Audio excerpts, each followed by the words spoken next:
there. Welcome to the Sisterhood of the Traveling Bantha. We are your hosts, Denise and Rexy, and we are recording with special support from Council Member Mark Collier. And we're broadcasting from our galaxy to yours. May the Force be with you. Always.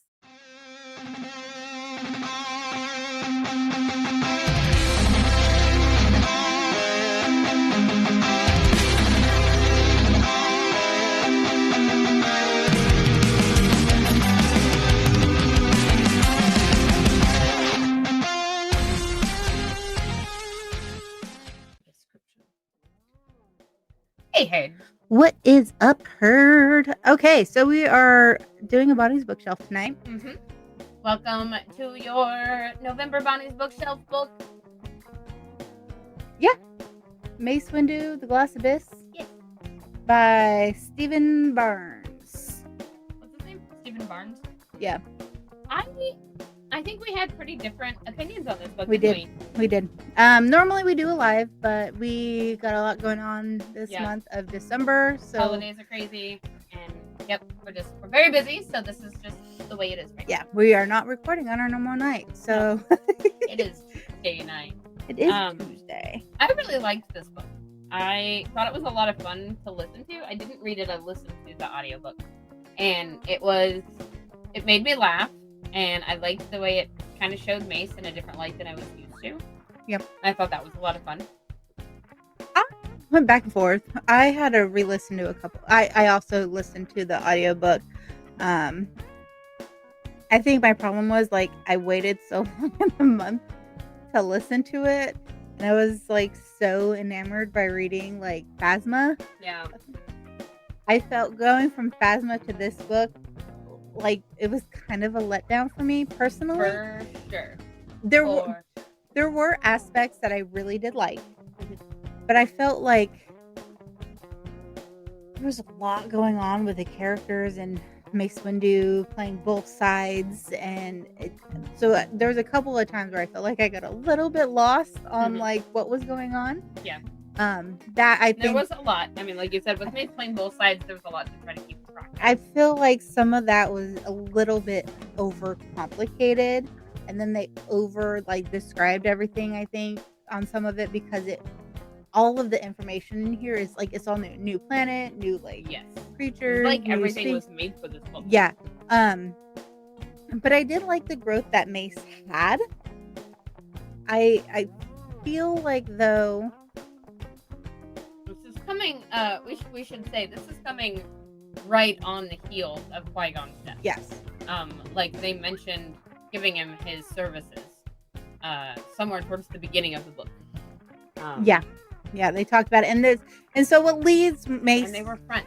Yes. Mace and Qui-Gon were very good friends. Mace looked up to Qui-Gon, as you find out in some other books that we've read. And we also learned too that Qui-Gon also very deeply respected Mace in this book. Yeah. I think we kind of see some of that. Trusted him more than anybody else on the planet, it seems. Yeah. So what this book boils down to is Qui-Gon passed away. He was unalived by Darth Maul. And so he left this recording to Mace Windu. And it was essentially if you are listening to this is because I have passed away. I need you to go and take care of a planet for me. Go help these people. I owe a life debt to one of the citizens on this planet. They essentially brought me back from death and saved my life. And so that's what leads Mace to this point, to go to this planet and interact with these people. He was kind of hesitant at first. He confided in Yoda. Yep. And Yoda, we all know that Yoda highly respected Qui-Gon, but he also is part of Yoda's lineage, because you go Yoda, Dooku, and then Mace. Yep. Or not Mace, Obi-Wan. Qui-Gon. Yoda. Oh yeah, Yoda. Yeah. Yoda, Dooku, and then Qui-Gon, then Obi-Wan, then Anakin. Yep. And then Ahsoka. Yep. And then a little bit with Grogu. Yeah. She trains him for a bit. I don't think she really trains. She really starts working with Sabine. We'll see what happens there. don't think Ahsoka trains she never trains Grogu. She says, "I know somebody who can train him," and then she shows them to that's Luke. right. That's right. It was Luke. Yeah. Yeah. Okay. So stop it. Because I don't think Ahsoka ever really wanted to train after everything that happened with her, which makes sense. Yeah, because she walked away from that. Back to Mace though. Yeah, this is right on the heels, and I don't think he felt that he deserved the secret, the trust. You know, he was a little bit surprised at like, what? This is a really big freaking deal. Yeah, and he was being sent to this planet that like they've never even heard of. They knew nothing about. It was a very backwatered outer rim planet that was controlled by essentially criminals. That I don't remember what they're called, but I know they were trying to prevent getting taken over by the Hutts. I remember that. But they had their natives there, and then they had the people that took over or were trying to take over. There essentially boils down to there's a war. Yeah, it's like a civil war. Yeah, on this planet, and Mace is there, kind of playing both sides to try to help the good guys, the natives. Like, yeah. See, and that's like worming his way into the good graces of the bad guys here, so that he can. Were they worms? I don't know. I felt like I heard worms a lot. I'm telling you, like I kind of had a hard time with this book. Yeah. There's a lot that I don't remember. I only listened to it once, and I did the opposite of you. Yeah. I listened to Mace, and then I listened to Phasma. So, unfortunately, Phasma blew Mace out of the water, and we've already done our episode on Phasma, but I don't remember some of these finer details about the Mace book because they've been replaced by Phasma details. If you want to know about the Phasma, that is one of our Patreon exclusives. We talked about Phasma for the month of November, and we dove deep into Phasma. We learned a lot of stuff. That is one of the things you get when you are a Patreon subscriber. You get a monthly Women of Star Wars exclusive episode every week. Yes. So I think the thing I did like about this book, not so much about the Civil War or any of that, was Mace, I feel like, grew a lot. I felt like he was very kind of not unsure of himself, but he just saw himself as this warrior and nothing else. Yeah. And I think that the relationship he had with the one woman and processing these nightmares kind of made him like reevaluate some of the stuff. Like he felt, that was one of the things that his growth, he thought he was kind of abandoned by his people, remember? Yes. So yes, that was a really emotional sore spot for him because he thought his parents gave him up. No, his parents died. No. He thought the people, his people. But his people, sorry. He knew his parents died. But he also then started to wonder, because remember there was that memory implanted in his brain that was he was having this nightmare over and over of these two people walking out and leaving him in the desert. Yeah. And so he was starting to wonder, well, did they die? Did they abandon me? Did they give me up? I know my people gave me up. People give me up, and him working through those nightmares, I thought was really cool. And it makes you wonder if a lot of these different Jedis work through kind of similar things. Right. It's also very interesting because I made him seem more relatable. It's he's got some trauma too. He has nightmares. He has worries and. So I also feel too now, the more that, especially since Disney wiped clean all of this Legends and they've started this whole new canon, and especially with they're pumping out all these books and we're getting more background, right? And we're learning more about the Jedi and how they become Jedi, and they go and they talk to the parents and they ask the parents permission to in the process how they're taught, things that they're taught. In all these different books we get to put more pieces of this puzzle together. But Mace, I always thought that once the children went to the Jedi Temple that they didn't know anything about their history or their past because they aren't supposed to form these connections. And the same. But in here, Mace, he knew about his parents. Yeah. He knew that they passed away. Research.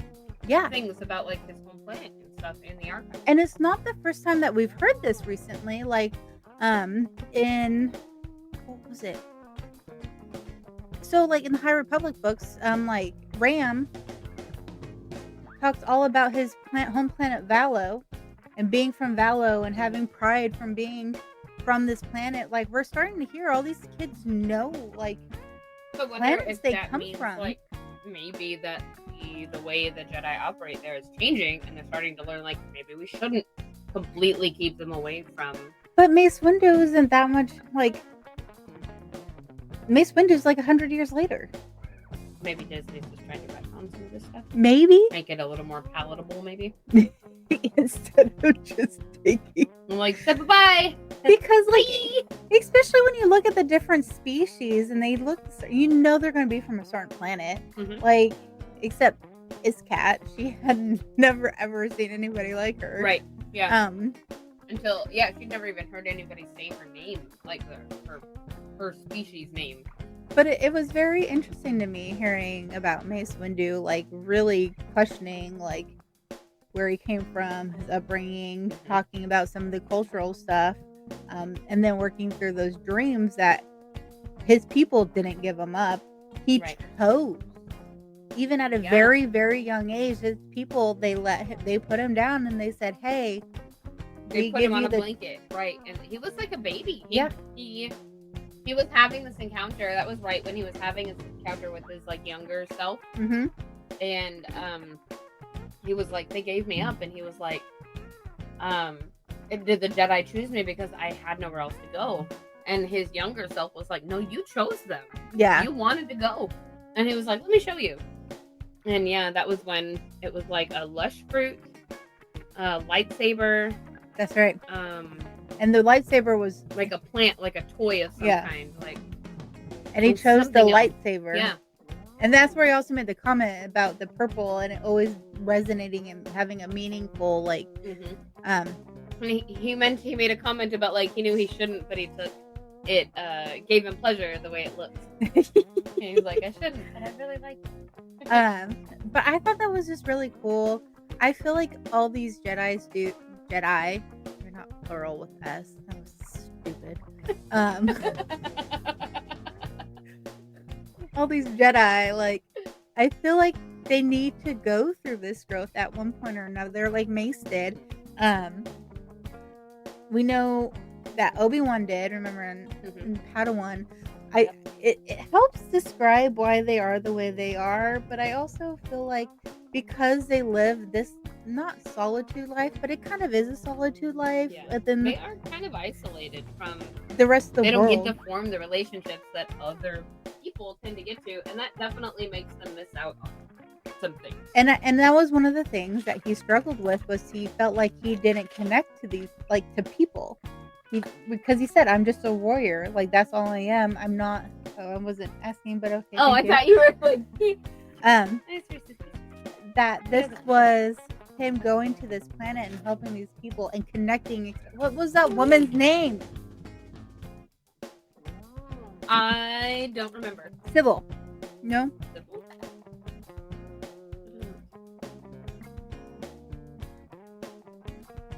I don't know. Yeah, I think it is. No. I don't know. Nala? No. Is it Nala? I think it might be Nala. I don't remember. Or was that the droid? I don't know. But he made this connection with one of the women there. And the bond, like, she really helped him grow. She really, like, yeah. And I think he was really caught off by the fact that he could connect with somebody like that. He fell in love with her. Like, they fell in love with each other. They got married. And that was like, yeah. They essentially got married. Yeah. And that was like, oh my god, this is a side of Mace I had no idea existed. Because we always just see him so cold and not cold, especially towards Anakin. Mm-hmm. But yeah, very, very by the rules, by the book. I thought it was so funny when she, like, did the ritual that, like, he's like, is this a divorce? She's like, yeah. She's like, what? She's like, what do you call what our relationship was? Yeah. It That was pretty great. he was essentially married without knowing he was married. Yep. But they had such a bond, and They were like such close friends. Like aside from their romantic relationship, they were very, very close friends. they both like help each other grow and realizing to see further than just like What you've been taught, just that thing Yeah. that you've been taught. to open your eyes, look around you, see how everything interacts with each other. They also on that planet had another name for the Force. I should have taken notes. The web. Yeah. Yeah, I think, The web. yeah, because they said, "May the web be with you." Yeah. The web.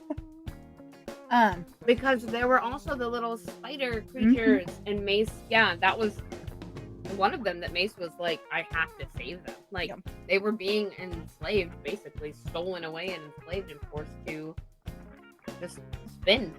and that was one thing. I was having such a hard time getting. Like I couldn't tell. Like we had all the spiders, but then we had the people. But I wasn't sure if there were people. For some reason, I thought there was worms. I know it was confusing. And I think the spiders were not entirely spiders. I think they were like spider people. No, I think there were spiders that were in tune with the native people that were from the planet, because they would sing to them and they would spin the webs to make the grubs silk. would come to you if you would sing songs. Is that where the words came from? I don't know, Rexy. I'll be honest, I'm not gonna listen to it again. This is probably the only time I'm gonna listen to it. I did enjoy it, but like, songs with enough. I like learning about Mace. I liked his growth. I thought the boss guy, that the two dudes that were like combined and looking for a third to make themselves godlike. I can't remember their names. They were trying to take over the planet. I have no idea. What the heck was his name? Was it like a Kinshawn? No. I don't know. I don't know. Like I said, I had a hard time keeping track with some of the names on these. I feel really bad. Chulak. There we go. Chulak. His name was Chulak. Because there was one that was like the super warrior type, and then the other one was like a like intellectual, yes, very brainy and strategist, and they wanted a third, and they thought it was going to be Mace to make themselves godlike and unstoppable, because Mace Windu was like everything. He was called the Solver. He solved issues. He named himself that, by the way. Solver. But then it morphed into like his job there, his like kind of what he was known for, and that was solving problems, solving issues for people. Yeah. And Chulak really came to depend on him. He made himself kind of indispensable to Chulak, and he really thought he was gonna like morph Mace into them. And Mace was like, I also like learning about how athletic he was. He created his own fighting style. Yeah. He was very trained and self-disciplined, and he enjoyed like the fighting matches that he was a part of, and like he had a lot of fun, just I think with the sport.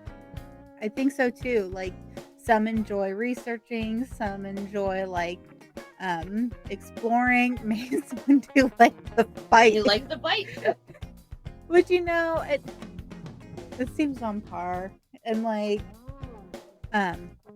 I don't think any other Jedi could have fought for the planet like Mace Windu did. And at the end of the day, I mean, he kept his word that he didn't know he was giving. Qui-Gon left in the secret mission, but he carried it out. He saved the spider people and got rid of Chulak.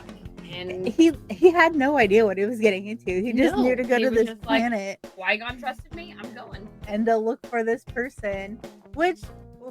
So Qui-Gon had two messages for Mace Windu. Yeah, the first one to go out to the save this planet, and they said Yeah. if you complete that, play the second message. So not only was Qui-Gon sending him there, he also sent Mace there because that woman, he was like, Mace is going to connect with her on a deeper level. Oh, okay. Like, He wanted them to meet. He wanted them. He's like, I knew she was going to have a part in your life, and so he purposely. He was like playing matchmaker. My God, look at you. Is that surprising though? Like, not at all. Their friendship was surprising, I think, throughout this book in ways that, like, you don't see Mace being this, like, light. He's almost like lighthearted in certain parts of this book, and up until we only see Mace as like stern and very follow the rules, by the book. You know, like, we don't have time to smile. Okay, yeah, Kinshan. That was the woman's name. Oh, that was her, Kinshan. Yeah. So, yeah, the second message. You said, if you're seeing this, my old friend, then you have completed the mission. I knew I could trust you. I also suspected that my vision of your travels will argue. I can't read. I'm so It's been a day. Okay, we Jedi know people. When we meet new ones, sometimes we can feel that they have a special connection with someone we already know. In this case, it was a sense that you and Kinshan shared a destiny. Okay. I saw, perhaps more than even Master Yoda, the price you have paid in life to become who you are. What you are. Master Yoda may be the most powerful of us, but you are the purest warrior. Which we always talked about, like, that's what he was, a warrior. Like, he fought, he understood what war was, he understood how people, what needed to be saved. And, I mean, when you asked him at the beginning of this book, he thought that's all he was. He thought that was all he was good at. That was his thing. Because he likes it. He's good at it. It's his thing. He said, you're afraid yourself of human emotion. All Jedi must sacrifice, but you may have taken that further than any. And when I met Kinshan and she healed my body, I suspected that she would be the one who could heal your heart. Oh. Which, I think that goes back to his, like, being conflicted that his people abandoned him and just left him.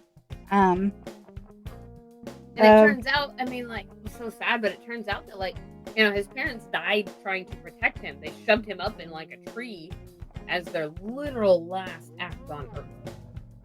While it was some kind of hounds. Yeah, they were protecting him, yeah. Mace was like, you cunning bastard. But, yeah, so I think it was a fun book. I liked the insights on Mace. I enjoyed it. It made me laugh a lot. I don't think I'll read it. Yeah, I think I give this one maybe like a 2.5 out of 5 stars. It was, I don't know. Like I said, I enjoyed learning more about Mace and how he got to where he was at. Yeah. There was the backstory was good. There was some insight on him and how he thought about Anakin. They talked about how everybody was like, yeah, he's like, we need to watch this kid. And he's like, even Yoda says, even Master Yoda's like, watch this kid. But he was just like, we need to watch him. Yeah. He's supposed to bring balance or whatever, but we need to watch him. He's a very passionate person. And we all know what passion can do. And this kid dealt with absolute. He's like, he was so eager, constantly like wanting. And he's like, that's not normal. Like, but everybody was like, oh no, he's the chosen one. Let's just do whatever.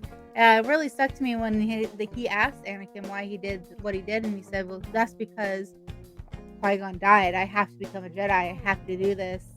And so Qui-Gon was a driving force for also Anakin. Yeah. And he's like, we can't act on revenge. We can grieve. Like, that can't be the only thing that's pushing it. Yeah, because he was like, we can grieve, but we can't. You know what? There was a quote from the book that from this one? Yeah, that I really, really, really like. But who said it? It wasn't Mace. It was talking about in the light and the dark, is it different? Or something about it always being, it's blinding. Being in the light or being in the dark can both cause blindness. And I was just like, what was it? It was so good because they talked about, I was just like, the light and the dark can cause blindness. And I thought about it, I'm like, that's true, because the brightest of lights can blind you and the darkness can blind you. And no matter how good or bad, everything can be skewed. No. No, that was fine. No. Oh, hold on. Let me see if I can find it on this app real quick.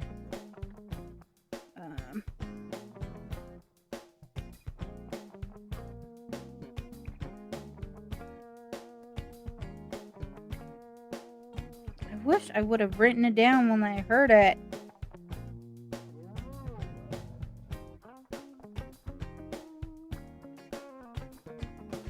I thought you could find quotes on a book on Goodreads.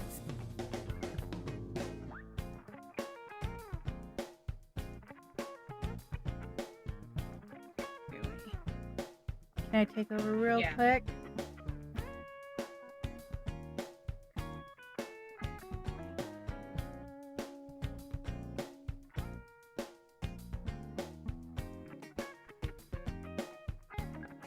Jason. Oh, I can't type. It's hard to switch to somebody else's. Barnes.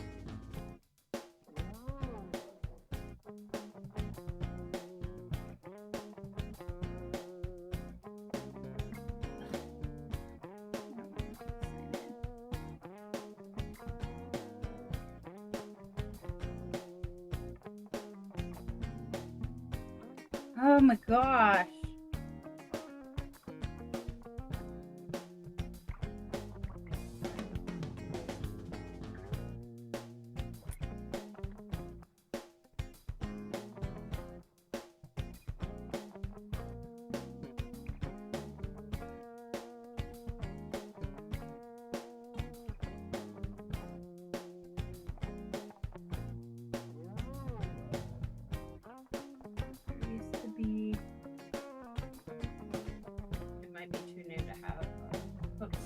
It's been out for over a month. Almost 2 months, though. Dang it. Because I found quotes on before.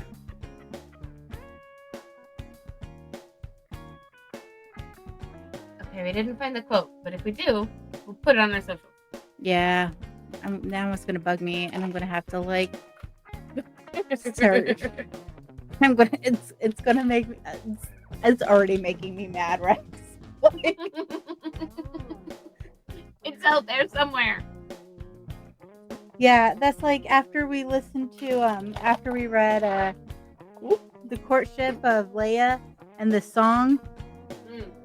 I searched through the book and I found it. Did you? Yeah. We need to make a fun. That's fine.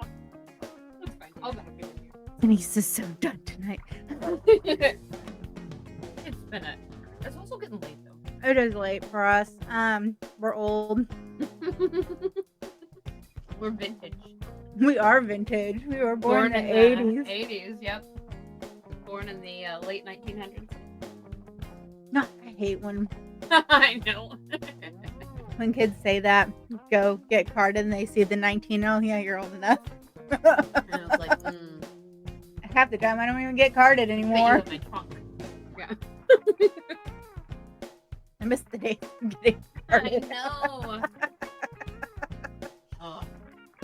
Well, I think I'll probably get this like a 3 stars out of 5.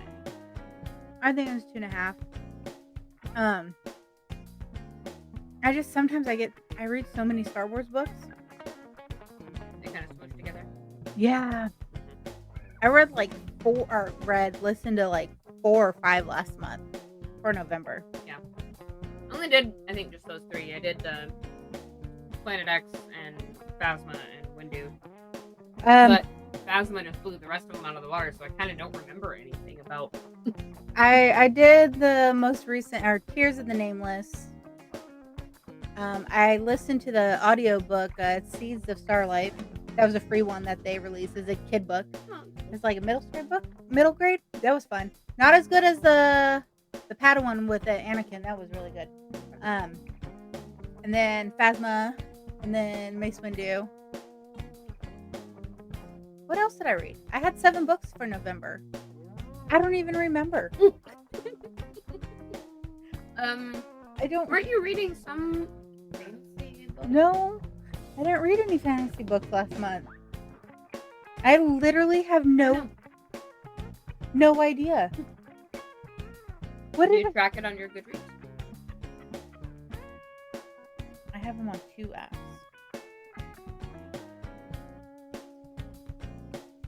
I never finished Practical Magic. I got paused.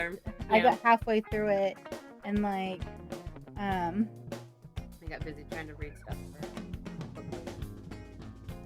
And now I'm all into that series. I finished Hooked. Now I'm on Scarred. I'm almost done with Scarred. I've got like 20 minutes left of it, and I'll go to whatever the third one is. Oh, I listened to the Hunger Game books. Oh, I love those. I've never listened to them, but I've read all of them.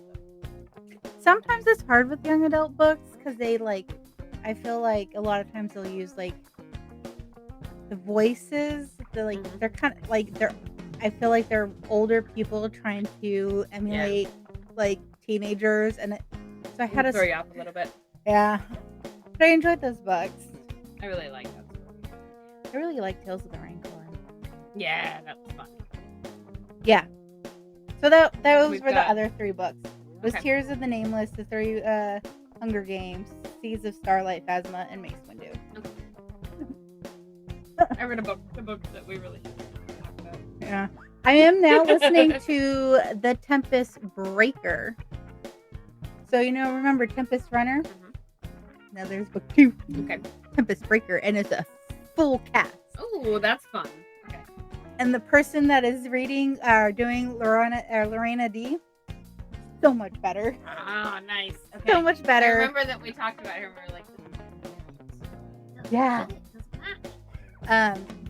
Let's see, where am I on that line? I finished Quest for Planet X, and whatever the one is after that, I think I'm waiting for like a hold to. Oh, me. it's the last young adult book. Oh, is it? Is that the end of phase 2? Yes. Okay.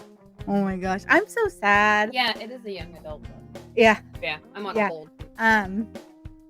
That Reading that smut book is until really then. that book's really good. I'm really sad that the High Republic is set to end next year. And Oh, like end to end, like Yeah. it's going to be over. But these Done. are so good. done. I'm Damn. like, no. They're so good, I though. feel like I've invested so much of my year into this series, and It is very much like reignited like a passion It did. for Star Wars in a different medium, because like the Star Wars books were never a thing I was really into up Yeah. until like really we started the book club, and it was the Queen's books yeah, that really clinched it for me, and Claudia Gray, her books really cinched it. But then it was kind of like, okay, these are just they're fun books, but then the High Republic happened, and I'm like, Claudia Gray, you need a read Bloodlines. okay. It's a really good book about Leia Ooh, okay. after Return of the Jedi, and it's her coming to terms with Vader being her father and dealing with the public finding out that Dang. Vader was her father, Okay. and Really good. it's Claudia really Gray is just really a good. master at her craft. Yeah. They're like, she is one of the Star Wars authors that they get it. I like her. I would love to meet her. I would love to meet her at a con. Get her to sign a book, take a picture, give her some stickers. I talk also to her and be like, I love your books. I love everything her. you've ever written. I like Tessa Gutton. Tessa, she's written a lot of the High Republic. I like George Mann.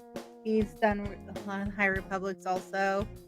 Charles Slosh, he's good. There's Yes. just I remember that last name. I remember having to look it up.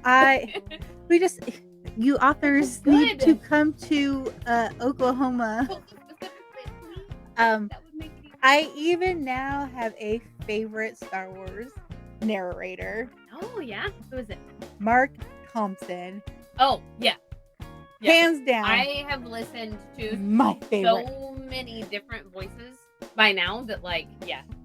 I don't know a lot of their names, but man, when he reads something, You know it's going to be good. Yeah. I follow him on Instagram Oh, and do you? TikTok. I'm just like, I want to meet you so bad. Does he do anything other than Star Oh, Wars he's books? done like he does voice acting, Oh, really? like a lot of voice acting, That's like super cool. involved What's with he? Pokemon. Oh, that's fun. Okay. I Yeah. never got super into Pokemon. Like, I didn't I either. played Pokemon Go when I remember, but yeah, I want to meet him so bad, and I Yeah. want to meet all these authors, that would and be really fun. I just feel like what sucks is they sometimes just go to like the really, really big cons, like in Dallas or Chicago Right. or That- Columbus. Stuff or, like that doesn't tend to come to Tulsa. I got to meet, I don't know if I have any books on this shelf, but one of my favorite authors, her name is Sherilyn Kenyon, and I got to meet her in Nashville at a Walker Soccer. I did get to meet Timothy Zahn. Oh, at CedarCon when Yep. he came? Yep. That was during my era we won't talk about. Yeah, I know. Wasn't allowed. Yeah, I met him. That was pretty cool. But yeah, it's just That is reading, really cool. starting to read these books. I really kind of like. I knew about the books. I read some books, like non-canon. It's just there's so much more. Yeah. Like learning about how Mace became a Jedi and all that stuff, and how dedicated he was to training. Like we would have never known that, and just thought he was kind of a jerk. Yeah, because he was just kind of a dick to Annie. But and now we I've kind of always know more. kind of disliked him because of that. Like, And yes, he's a badass. Yes. but now we know a little bit more why he is the way he is. Like he was always kind of a little bit more. He has lost like so much. He learned, like he was a master at cutting off his emotion and just doing what needed to do to get done. Yep. And that's what made him like a good warrior, because he went in like completely shut that unattached. wall off. Yeah. But like, yeah, because of the books, we know more about this. We know that he has feelings. He fell in love once. We knew that Qui-Gon was a matchmaker. But it's so crazy, like just thinking like Qui-Gon knew this lady and he saw it on a deeper he visioned it on a deeper level than Yoda even saw. And like, you two have a destiny. You guys are entwined. We need to make this happen. Yeah. When I die, Mace, you're getting a girlfriend. But it's just stuff like that. It makes these Jedi more complex. Not just we got the good Jedi and then we got the bad Sith. Like there's right. It's not just these superhero, almost like mythical creatures only doing good, wielding laser swords. I think that's like, what I like about. They have feelings and fears, and emotions, and I think that's what I like about the new Star Wars. It's not just so black and white. Yeah. There's a lot of gray.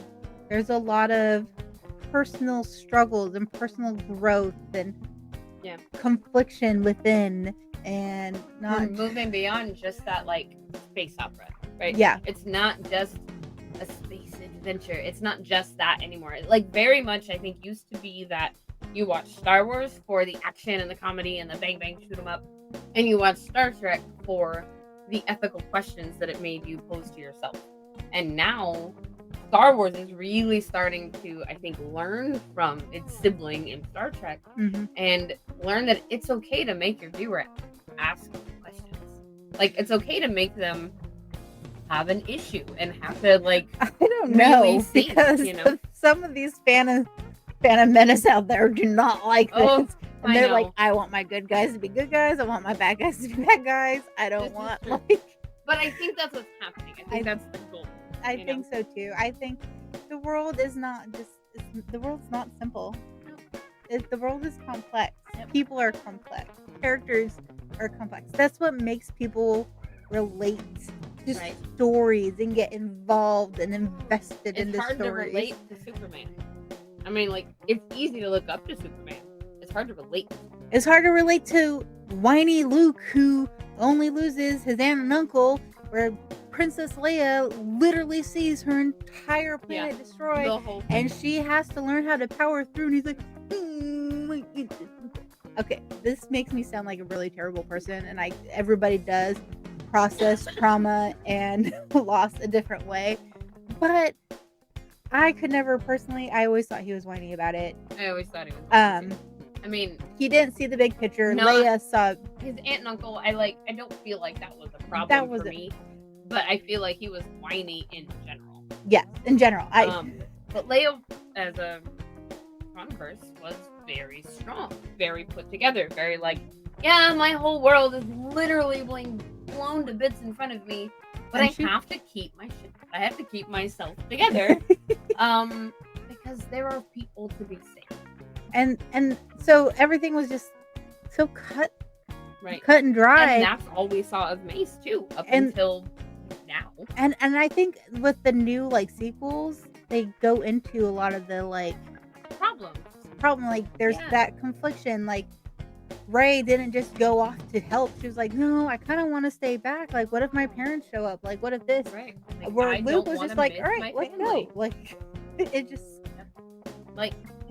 like everybody does, they process their things in different ways. Mm-hmm. They are mad in different ways. They are traumatized in different ways. And getting to see more of that makes the characters, like you said, much more relatable. And I think it makes the franchise more enjoyable. I think so too. I think so. Wrap this up, man. I kind of went on a tangent. It's all right. It's good. It said Jedis. I still can't get over that. That's so stupid. You know, I have been thinking about something. I just want to tack this onto the end, and it doesn't have much to do with Mace, except that I've been turning this over in my head for a little while. And you know how, like, we're always talking about Anakin was meant to be the chosen one that brings balance to the Force, right? Yes. And I have said several times that I do not think he was the chosen one. Well, George Lucas said he is the chosen one. I know, but I've been thinking about this. I think it's the line. I think it's that lineage. I think that he is the chosen one. He is meant to bring balance to the Force, but not in the way that any of us thought that meant. Not as in Annie's going to do the things that are good that fix it, but as in he tore it down Annie so it could be built back ripped it up. apart. Yeah. That's how Annie brought balance to the Force. Not like, he's the chosen one. How could you have done this? Like, well, no, the chosen one doesn't necessarily mean good. He brought balance to the Force by ripping things apart and raising up people who were able to actually bring balance. Corrupt and how away from the tenets the Jedi were getting, especially with the acolyte. It needed to be ripped down and rebuilt. Yeah, I don't think the things that he did good, but he did bring balance. I think I am a whole believer that Anakin's lineage and teaching is what starts it to teaching Ahsoka. She wasn't she was this influx between. She was a way seeker. She wasn't fully Jedi, but she didn't dabble in the dark side, but she was more open to trying different things.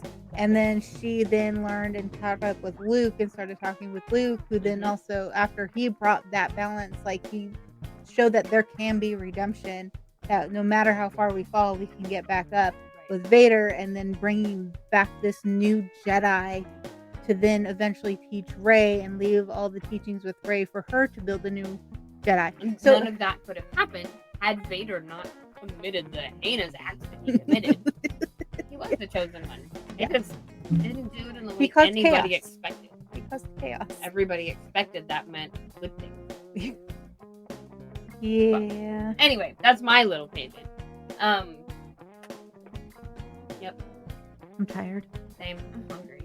I'm gonna go eat dinner. I'm sleepy. I'm gonna go to bed. So